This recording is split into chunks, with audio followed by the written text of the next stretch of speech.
Bekuphumene sinedolo emjahweni iDundee July ebibanjelwe eDundee Horse Racing Track.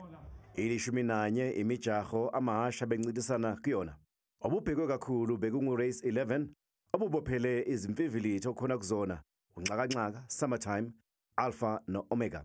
Ihashi lasemondlo eligitshelwa nguMelusi Gamede liphule inhliziyo zamadoda. Ngizizwa ngithokozile kakhulu mfowethu, ngizizwa ngithokozile. Kona bengivele ngikulindele ukuthi ngizowina.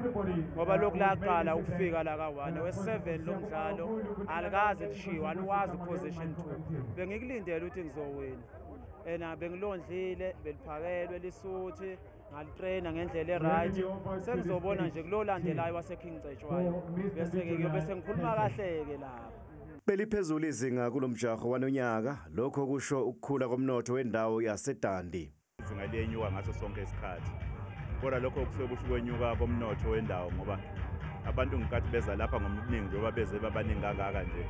Into yokuqala eyenzakalayo ukuthi bagibela imoto, bafaka imali imboni yamatekisi nayo ithenga upetrol. Bathenga ukugqoka abantu, bathenga ukudla, ngisho mama noba bayidasela emgwaqeni.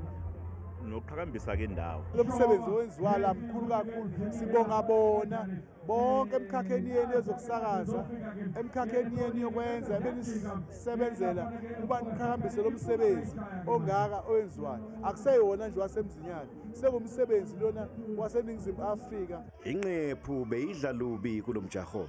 iDundee July ivulele amathuba abasiki benqephu ukuba bakhangise ngomsebenzi wabo ekhaya.